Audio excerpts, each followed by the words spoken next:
ఇప్పటి నుంచే first year plan చేసుకోండి. ఇప్పుడు ఫైనల్ ఇయర్ అయిపోయాయి, మళ్ళీ పీజీ అని లేదా ఎంబీఏ అని వెళ్ళిపోతాం. ఎంతవరకు ఇంట్లో కష్టంగా ఉంటుంది, చాలా కష్టంగా ఉంటుంది. కుటుంబ పెద్దకి అర్థం అవుతుంది, మనకైనా అర్థం కాదు. ఈ ఏజ్లో అస్సలు అర్థం కాదు. అర్థం చేసుకొని మా అమ్మ నాన్నకి నేను కూడా సంపాదించి సహాయంగా ఉండాలి అనే థాట్ వచ్చిందనుకోండి, మీరు అదృష్టవంతులు, మీకంటే 100 రెట్లు అదృష్టవంతులు మీ అమ్మ నాన్న. ఇది మనకి లేదు. బాగా మళ్ళీ మీ రూమ్కి వెళ్ళి ఇంటికి వెళ్ళి కూడా నేను చెప్పింది ఆలోచించాను. ఏదన్నా ఇప్పుడు ఫైనల్ ఇయర్ అయిపోయింది, ఇక 4 నెలలు ఇక ప్రిపరేషన్లో పడిపోతాం. 4 నెలలు అయిపోతాం. దీని తర్వాత జాబ్ రావాలంటే అప్పటికప్పుడు ఎవరిస్తారు? ఏదో 8,000 10,000కి బీకామ్ చేశారంటే కొంచెం కంప్యూటర్ ఉందా అని అడుగుతారు. కంప్యూటర్ 10,000 12,000, అంతకంటే ఎక్కువ. మళ్ళీ ఎక్స్పీరియన్స్ 2 ఏళ్ళు 3 ఏళ్ళు ఉంటే అది. ఇట్లా చాలా బయట మీరు ఇప్పుడు ఇంట్లో అమ్మ నాన్న కడుపు నిండా భోజనం పెడుతున్నారు, అడిగింది ఇస్తున్నారు, కాలేజీకి వస్తున్నారు పోతున్నారు, తెలీదు అసలు. మీరు పేపర్ కూడా చూడలేదు, కూర్చున్నారు. మీరు న్యూస్ పేపర్ కూడా పోయి చూడలేదంటే నాకు అర్థమవుతుంది ఎంత మీరు అమాయకత్వమో, బద్ధకమో, లేజీనెస్, సోమరితనమో, లేక అమ్మా నాన్న బాగా పీకుల దాకా పెడితే ఆ ఫుల్ అయిపోయి మైండ్ పనిచేయడం లేదో తెలియదు. బాగా అర్థం చేసుకోండి. ఇంకా రాబోయే రోజులు ఇంకా కాస్ట్లీ అయిపోతుంది. ఒక్కడు కానీ 2 సంపాదించిన లోయర్ మిడిల్ క్లాస్ సరిపోదు.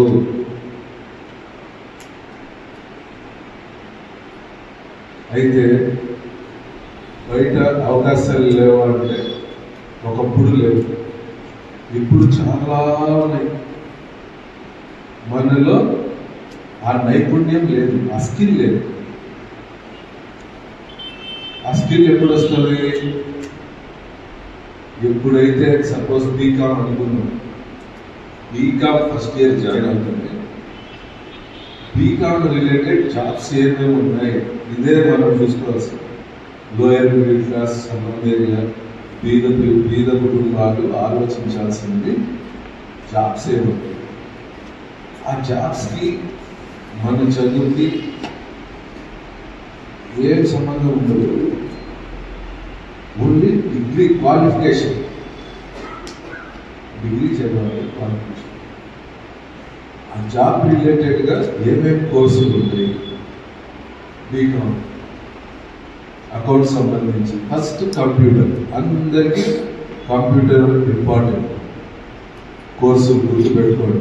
ఒక పూట కాలేజ్, ఒక పూట కోర్సు. అది కూడా నేను చెప్తాను. తర్వాత ఎక్స్పర్ట్ ఉన్నాడు మురళీధర్ రెడ్డి అని, ఆయన ఒకరోజు మీతో అట్రాక్ట్ అవుతాడు.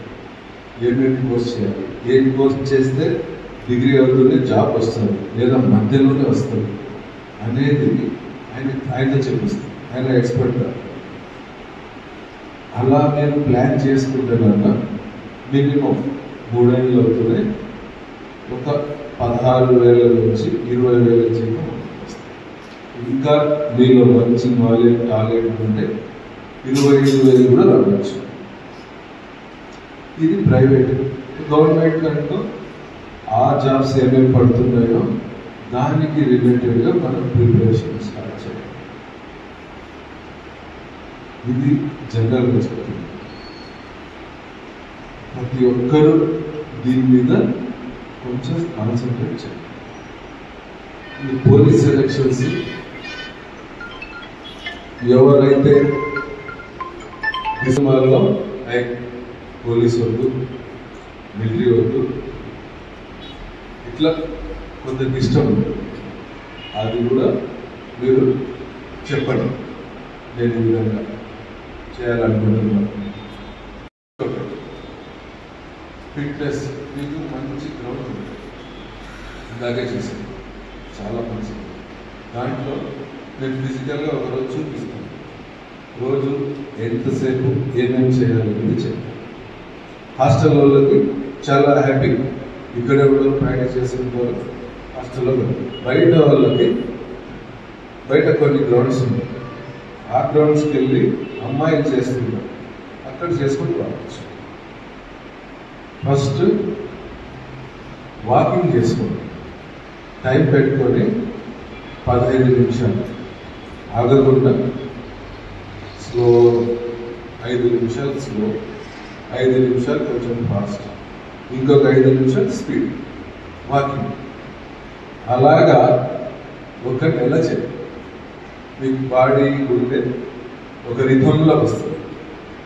తర్వాత స్లోగా రండి, అది అండి 15 నిమిషాలు స్లో, కొంచెం మీడియం, కొంచెం ఫాస్ట్, అట్లా 15 నిమిషాలు. ఆ విధంగా 2 నెలలు చేస్తే మీకు ఏ ఇబ్బందులు రావు. తెలియకుండా ఫిట్నెస్ అనేది స్టార్టింగ్గా పరిగెత్తారనుకోండి, కొంతమంది బాడీ తట్టుకోదు, జ్వరం వచ్చేస్తుంది, నొప్పులు వచ్చేస్తాయి. స్పోర్ట్స్ మెన్లకు ఐడియా ఉంటుంది నేను చెప్పింది. నేను చెప్పిన విధంగా చేసుకుంటే 2 నెలల్లో మీ బాడీ కంప్లీట్ ఫిట్ వస్తుంది. అప్పుడు ఆ పోలీస్ ఫిజికల్ ఫిట్నెస్ సంబంధించి లాంగ్ జంప్ ఉంటుంది, 100 మీటర్స్ ఉంటుంది, 1600 మీటర్స్ ఉంటుంది. ఇది ఎలా చేయాలనేది నేను చెప్తాను. ఇది మన మొత్తం డైట్. ఇప్పుడు మన హాస్టల్లో పెట్టే భోజనం కాకుండా సింపుల్ డైట్, పెద్ద బాదం కాయలు పిస్తాలు తినాల్సిన పని. పెసలు ఐడియా ఉంది కదా, పెసలు నానబెట్టుకోవడం, లేదా చెనిగెలు, సన్నగా గుగ్గులు నానబెట్టుకోవడం, ఉద్దిపప్పు దోశలు వేస్తుంది కదా, ఇట్లా ఈ 3 రకాలు నానబెట్టుకొని తిని, రాత్రి నానబెట్టుకోవడం, పొద్దున్నే తినడం, కొంచెం వగురుగా ఉంటే ఇంత బెల్లం అలవాటు లేదు. తినేస్తే మీరు మటన్, బాదం, పిస్తా తిన్నంత బలం వస్తుంది. రన్నింగ్ చేసిన ఆయాసం కూడా రాదు. ప్రాక్టికల్గా నా ఎక్స్పీరియన్స్తో చెప్తాను. నేను కూడా పెద్ద ఉల్లోలంగా నార్మల్ ఫ్యామిలీ నుంచి వచ్చిన అవి తిని ఇసుకలో పరిగెత్తేవాళ్ళం. పెన్నా నది పక్కనే ఉంటుంది మా ఊరు. ఇసుకలో ఇంకా నీళ్లు దిగబడిపోతూ ఉంటే ఆ పల్చటి పారే ఏర్లో పరిగెత్తాను. ఇంకా బలం రావాలి. ఒక 2 అడుగులు, 1 అడుగు దిగుతూ ఉంటుంది, పరిగెత్తా ఉంటుంది. పల్చటి ఏరు పారే చోట ఐడియా ఉంటుంది. అక్కడ పరిగెత్తిన నుండి ఇక్కడికి వస్తే రాయలసీమ 4 జిల్లాలకి 3వ వచ్చాను మా పోలీసు. అట్లా మనలో ప్రతి నిమిషం పట్టుదలగా ఒక జాబ్ సంపాదించుకోవాలి, ఒక జాబ్ సంపాదించుకోవాలి అనేది ఈ 3 ఏళ్ళు.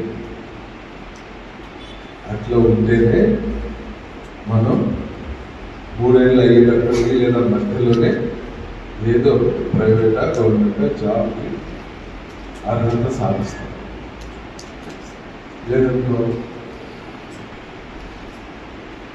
డిగ్రీ తీసుకొని బయట దానివల్ల ఏం లాభమ్మా? డిగ్రీ మా అమ్మాయి డిగ్రీ చదివింది అంటారు.